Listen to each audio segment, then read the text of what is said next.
Morning. The boss tells me that both new and returning customers have nothing but good things to say about you. I have to admit, I was a little worried about throwing you right into the deep end, but it looks like you've got what it takes to handle the day-to-day here. So it should be plain sailing. Well, just as long as we don't run into any extremely picky customers with unreasonably specific requests. Oh, have you had someone like that before? Of course! The worst are those old scholars who have barely cooked a day in their life, but think reading a stack of books on the topic makes them the expert. They criticize you for no reason, claiming your cooking method isn't faithful to the original, or that the flavor profile isn't authentic because you used an ingredient that wasn't in their beloved centuries-old version of the recipe. This is Wang Shuin. It does have the look and feel of a time-honored establishment.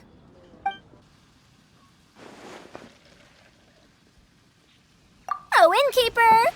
We'll have each of your signature dishes, please, as fast as you can serve them. The most expensive ones. Farazan! Oops, Madam Farazan.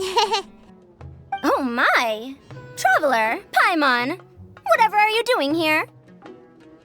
We could ask you the same thing! Where'd you suddenly get the funds to go sightseeing? And to order the most expensive things on the menu? I'm not here to sightsee. Exemplary scholars like myself are highly sought after by cruise operators in need of an onboard consultant as they travel the world.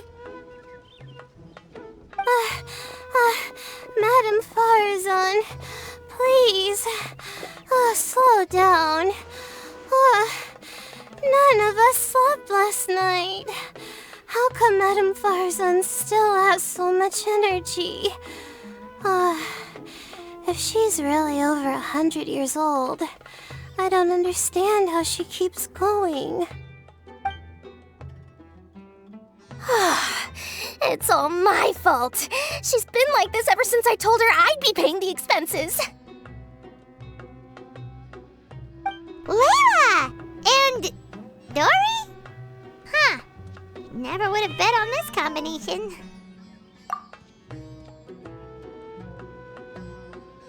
Temporary chef, huh? Wow. No rest for the wicked. Well, if the chef here is trusting you to run his whole kitchen, then I've got no doubt we're in for some authentic Liyue specialties. So, why are you all in Liyue again? Something about being an onboard consultant? I got my hands on a new boat from Fontaine a while ago, equipped with cutting-edge navigation technology. If we manage to spread the word, it could have huge business potential. Right now, we're doing some test runs. We sailed from Port Ormos to Rito, then from Rito to Liyue Harbor. Next, we're planning to go to Dornman Port. Madam Farazan and me were hired to fine-tune the compass and other equipment. We sailed around the Sea of Clouds all of last night to put the system through some stress testing. Overtime for which they'll both be fairly compensated. They're both here willingly. The contract is crystal clear on that. You really cover all your bases, don't you? Let Paimon guess. Paying the expenses is part of the compensation, isn't it? No wonder Madam Farazan is going for all the most expensive dishes. It's not every day someone tells you to order whatever you like. Now, first up, we'll have the... Farazan, Madam Farazan, that is. While I am more than happy to treat you both to the most expensive dishes on the menu, we must remember that most expensive does not always mean best. I've heard that the most expensive dishes in Liyue are usually either seafood-based or take an exceptionally long time to prepare. Now, I don't know about you two, but after so many days at sea, I don't think I can so much as look at another piece of seafood again for at least the foreseeable future. That's actually a good point. Not to mention that poor Layla here looks like she's about to faint from hunger. Huh? Oh, that's not because of hunger. Surely the wise and virtuous Madame Farazan could not bear to watch her poor students sit here and waste away. Oh, well, of course I care about my students' well-being, but why do I feel like I'm being tricked? So, let's not order anything that'll take too long to prepare. Aside from that and seafood, we'll take whatever other expensive dishes you have. Over to you, traveler.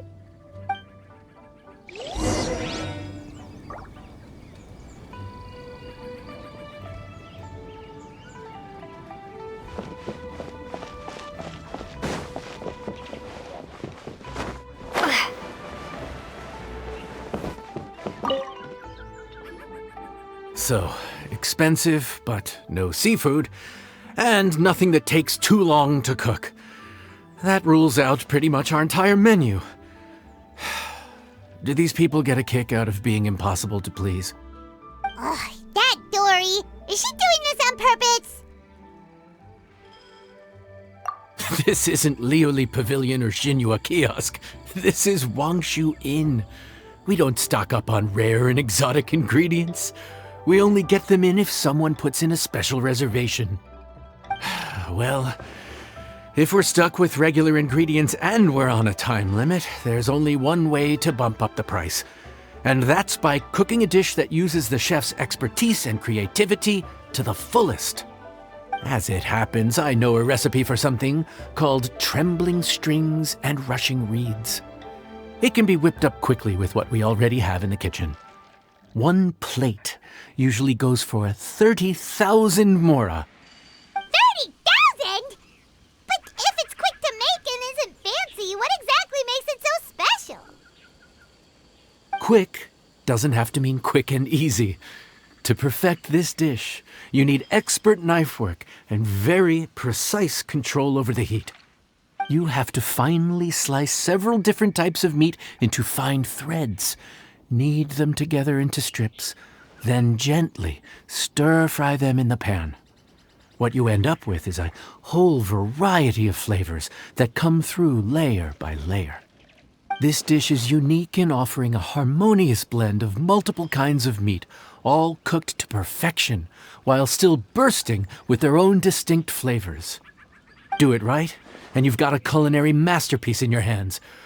But if you botch it, it's just a bunch of meat thrown on a plate. Oh, Paimon gets it now! So this dish gets its value not from the ingredients, but the chef's expertise! Now, don't worry. I can take care of the kneading and other prep work for you. You just focus on bringing it all together. Believe in yourself. You can do this! And if you mess it up, Paimon will still be happy to eat it.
enjoy. Ooh, smells delightful.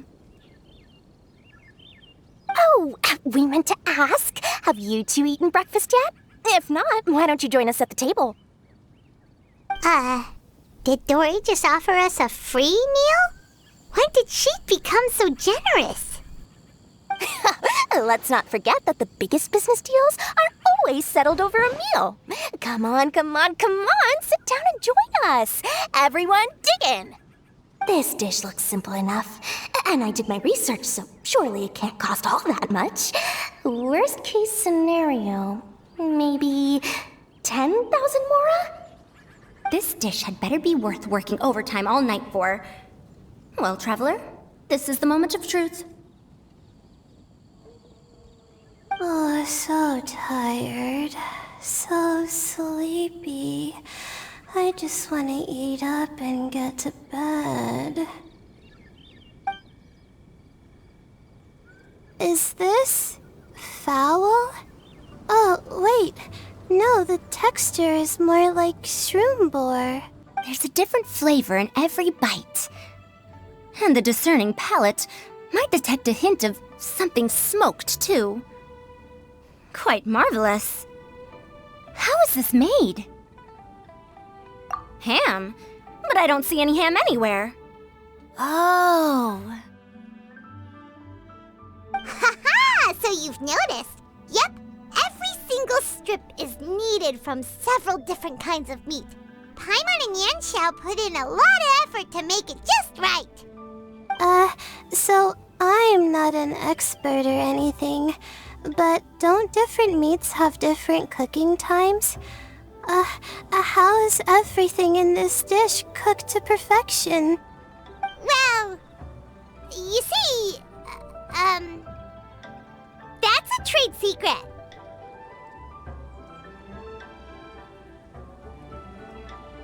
Wow. So this dish really is one of a kind. That makes the whole trip worth it. By the way, does this special dish have a name? Paimon forgot to mention that part.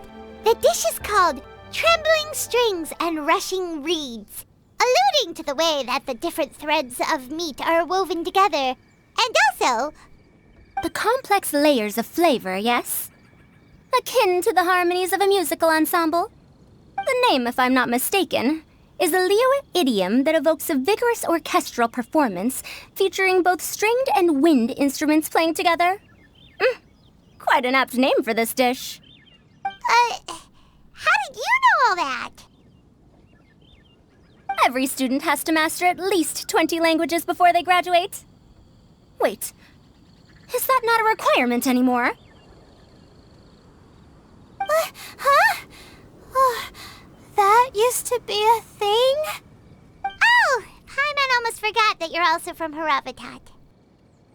So, anyway, how much does this dish cost? Oh, don't worry, not too much. That'll be, 30,000 more, please and thank you. 30,000?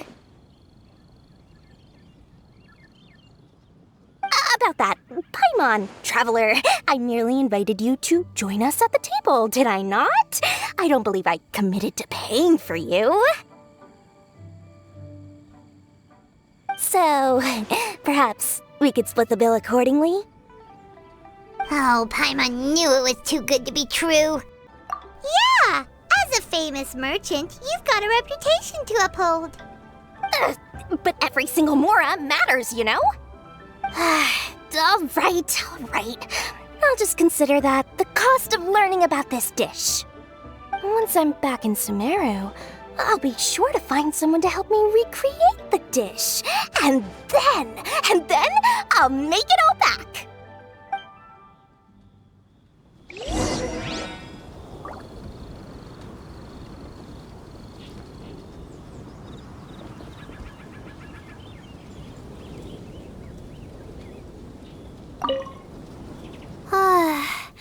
I feel so much better now that I've gotten some food in me. Delicious food really does wonders for one's spirits. My advisor said that young people shouldn't stay cooped up in the academia all the time. They told me that I should take the chance to get out and see the stars in other skies. Maybe I can think of it as my first internship experience. But it sure is exhausting.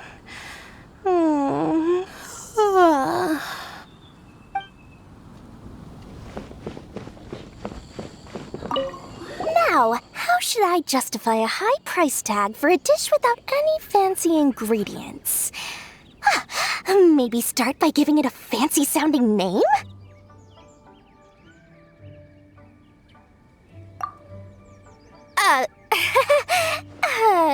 I should have known you'd see through me. Everyone was exhausted and seasick when I made the offer last night, so I figured they probably wouldn't be able to eat all that much today. Well, you saw how that turned out. I tried placing some limitations on the order to keep costs under control, but you still found a way around my schemes. That's what I get for not thoroughly researching the market beforehand. Hey, you're not even paying those too much of a salary. Just treat them fairly next time and don't be so stingy. Well, yeah, but that's why Paimon's qualified to talk about this.